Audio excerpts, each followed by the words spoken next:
Hey guys, before we get started today, I just wanted to take a second to say that the reason for this whole hiatus for like the past month or so, I just had to take some time after the events regarding Ajax Adams and Jaden Roller and stuff like that. I just really needed some time to kind of get away from wrestling.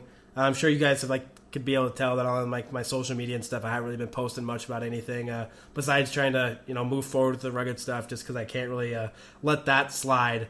But just know, guys, all the proceeds from all of the episodes of the FoutsCast going forward, and will be going towards various charities to help people that have been going through these or have gone through any issues of sexual abuse or anything like that. Also, I can't say too much, but Chris Manning and I were also working on a couple projects as well as our Cresco show. We will be doing a couple raffles and stuff like that as well. Thank you guys so much for supporting the podcast. Just know that from this moment on, all the proceeds, like I said, will be going to various charities. Thank you guys so much. Let's have ourselves a nice, fun show.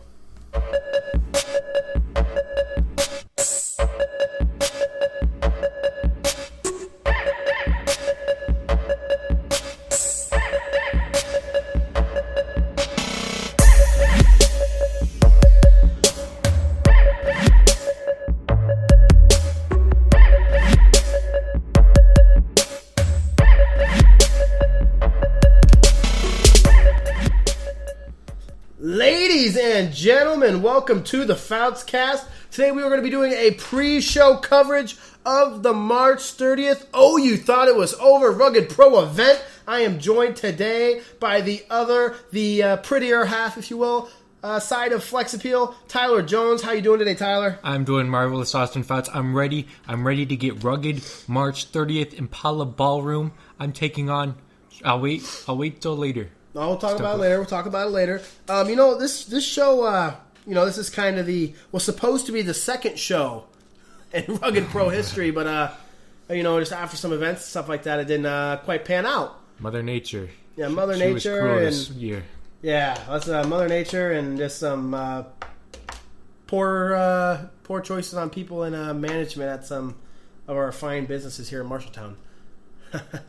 Anyways, we're not going to let that get us down. So we're here with a new relationship with the amazing people at the Impala Ballroom, man. And I am excited for this card.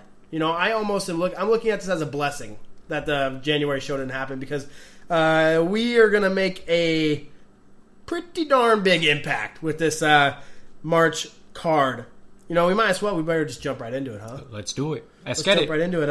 Escada! Match number 1, we got Rockin' Rivera versus the SoundCloud extraordinaire, Lil Nate. That's going to be a good match. High impact, fast-paced action, and you all should go check out Lil Nate on YouTube. Make some phenomenal music. On SoundCloud. Oh, and SoundCloud. But here's the thing, man. Rockin' Rivera, he's somebody who you haven't seen too much of here in Iowa. No. He's been kicking it over there at a 3-2-1 battle and a bunch of the promotions over there, and I am very, very excited to bring him to Iowa and let him showcase his talent. And, he's not getting an easy ride.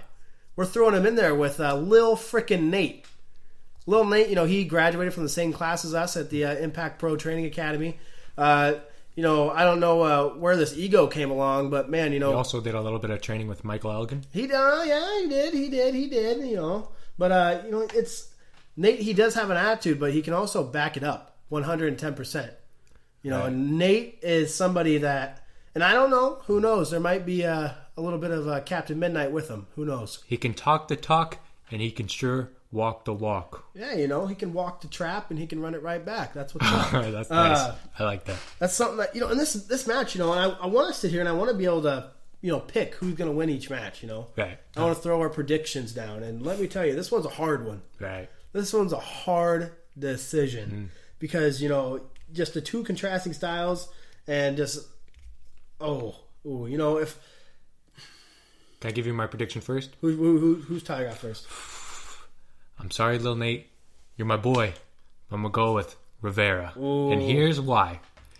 He's coming to Iowa. I don't think he's been to Iowa before. He's coming to prove himself. He's coming to make an impact. in Iowa, in the Iowa scene. And you know what? It's going to be tough for him, but he's got a chip on his shoulder.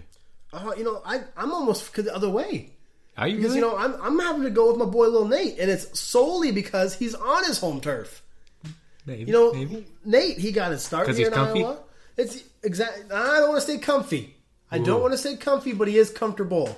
I think there's definitely. I know the look like you're looking at me, but there's a difference in those. Comfy, I think, lazy and complacent. Okay. Comfortable, he's ready to kick some ass and take some names because he's so damn familiar with the area. This isn't even just because Rugged Pro's first time in Marshalltown. This isn't Nate's first time in Marshalltown. Very true. This is actually his second or third time. Yeah. This will be his maybe even his third or fourth time wrestling in the Marshalltown area. And let me tell you what, like I said, Lil Nate he's got it, man. He's been anywhere and everywhere. That's right. And Rock and Rivera is still pretty new. So I got to go with my boy Lil Nate. I'm going to stick with Rivera. Oh, Rivera, you got this, man. Oh, all right. Lil Nate, don't diss me. Well, that's another reason why. It's because I don't need a diss track coming out about me. All right, that's gonna be a hard hitting match. Next up, we got two people that are very, very, very familiar. They've both wrestled in Marshalltown before for Impact Pro Wrestling. Ooh. Two guys that have been taking over the scene for, I could be wrong, but I know at least well over 5 years each. We got Matty Starr. Matty freaking the guy who beat me to be able to become the first ever Heritage Champion. Ooh. But I did come back. A little bit of history in Marshalltown. Exactly. But I did. Just because I came back and put his ass through a table doesn't mean nothing to get that belt. So we got Matty Starr taking on Midwest legend Ryan frickin' Slade. Did you say only 5 years? I don't know how many years. They've at least been around 10. Maybe, are you sure? Maybe 15. Are you sure Matty has 10? Yeah. Holy shit. He was around 2003. Fine. You know what? 2003 or 2005. Fine. I'm not sure. You know what? Fine. They're older than us. Who cares? All right. Either way, but hey. They're experienced. A little bit of advantage in the Slade corner. Because by his side, representing his corner, will be Selena Slade, Ryan Slade's wife. Oh. So that's kind of a little bit of an advantage there. Who knows? A little bit of advantage, but I don't know. These two are so closely matched. Mm-hmm. They both have the experience. They both have the skill. Yeah, I don't know what it's come down to. Maybe Selena Slade might be the deciding factor in that. Yeah. Well, my thoughts are, Ryan Slade definitely has that Midwest legend status. But who's been out there about every weekend killing it lately? Now, I'm not trying to be rude, but Ryan Slade's been busy raising a family. All right. Who's been out there wrestling high-profile matches, main eventing shows left and right? True. Matty Starr, he's the man. Anywhere he goes, he's taking names. So, that being said, and with me being in the ring, I've never been in the ring with Slade. I have been in the ring with Matty Starr. And so you're going with Matty Starr? I'm going to have to. Matty Starr, I think he's a phenomenal talent. I truly do. But I do think it's going to come down to Selena Slade being in Ryan's corner. Oh. I think that's the only difference between them here. I don't know if you have, but I know I've had experience working with Selena Slade, so I guess I can't say that. I do know that she's a sneaky one. Back in my days in the Stud Club, I worked with Selena for a short while. What about you? Have you had her? She managed me a couple times. Okay, so we both in have Marshalltown once. Okay, there we go. Yeah. There we go. So who knows? Who knows? She's a sneaky one, but is she sneaky enough to help Ryan Slade pull off that W? Number 3, we got DDS taking on the Mean Machine, the guy I had my very first professional wrestling match against, Justin freaking Decent. Oof. I definitely think the Marshalltown crowd is going to be behind DDS. They're going to remember Justin Decent because who can forget a man like that? Oh. He's mean, he's hairy, and he's not afraid to scream straight in your face and tell you how much of a piece of turd you are. Right, and both these men, a reason why I'm excited for this match.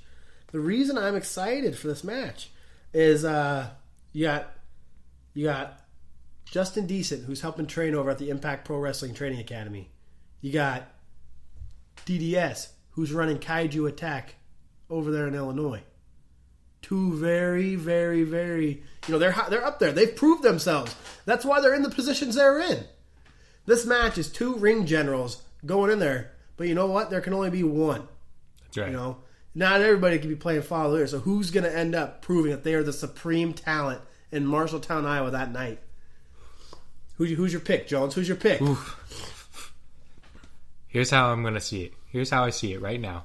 DDS comes out victorious. Here's why. Justin Decent, he has a temper. We all know that. I know that, you know that. Mm-hmm. You really know that. I definitely know. That's how I snuck my first win. And that, I think, is going to be his downfall. He's going to be too busy chatting it up with the crowd, yelling at him, screaming at him, just full of rage. And DDS is going to take advantage of that. Man, I'm going to have to go with you on this one. Think so? DDS is taking the... I'm sorry, Justin. Please don't murder me and my family. I love you to death. But we got to go with DDS on this one. Don't hurt us. We got it. Justin Decent does not have a very good track record in Marshalltown.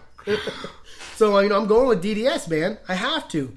It's the only way. It's the only way. We're going to take a quick second break here. I'm just going to give you guys a quick word about the Bears Cave Prince. These guys, they are the official merchandisers of Rugged Pro Wrestling. Be sure to hit them up to order your Rugged Pro t-shirt ASAP. They will also be available at the show March 30th.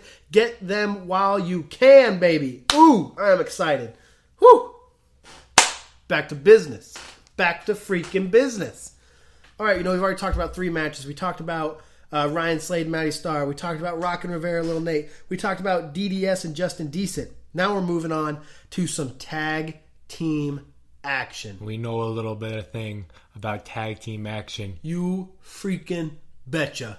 Escada! Getting too excited. So what we're doing here is we have a match to crown the Midwest Tag Team Champions. Ooh. And let me tell you what, these are two teams containing talent that is too hot to handle. And so let me tell you what. Too hot to stop because they're trotting and they're rocking and they're beating everybody up. They're flipping and dipping and everything, all sorts of stuff. And you also got 2 different styles here. You got on one side, you got the team of Coda Jacobs, the epitome of politics and professional wrestling. He's all about a brighter future for wrestling. All about a brighter future in wrestling. So you got the clean cut. You got the ready to run this place. You got the Coda Jacobs. Right, okay. And then you got his tag team partner, which I just didn't make any sense to me, but I love it. You got Coda Jacobs teaming up with Nikki Scent, the best smelling man in the biz. Oh, nice. Now let me tell you what, you take this clean cut Coda and you take this sleazy slob known as freaking Nikki Scent. A slob? I bet he smells great. Oh, I bet he smells great, but he's slimy and greasy and gross. Anyway, you take those two tremendous talents, you put them together, okay, and you get politically incorrect. I love it. I went freaking nuts for it. You take Coda Jacobs, who's been killing it, a trainee of the academy, a guy who's been, when we're out there on the road, who do we see 99% of those shows? Coda freaking Jacobs. The kid's everywhere. And that's something that he brings to the table. He brings that more technical style. He's got what it takes to, he can sit back, he can think, he can plan it out in a nice, good way to make sure he's going to get the job done. And then you got the little more of a hothead, Nikki Scent. He's doing the moonsaults. He's doing the big, crazy off the top rope stuff. He's doing it. You put those together, and I think you have a pretty deadly combination. I agree. You know what? They're talented. They are talented. But I've seen them be dastardly too. Coda uses that sign to his advantage sometimes. Nikki Scent, he's got that little spray bottle. We gotta make sure the refs paid attention. Yeah. Because those guys are sneaky. Referee Chris Hansen will be warned. Absolutely.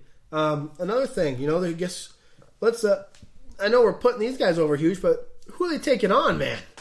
Who the hell are they taking on? Your boys. They're taking on your boys. They're taking on the boys, man. They're taking on somebody who I like to look at, because these 2 guys, they've been tearing it up doing their own thing. They're coming together. They've been killing it as a tag team. Guys, this is Jimmy and Ryan. This is the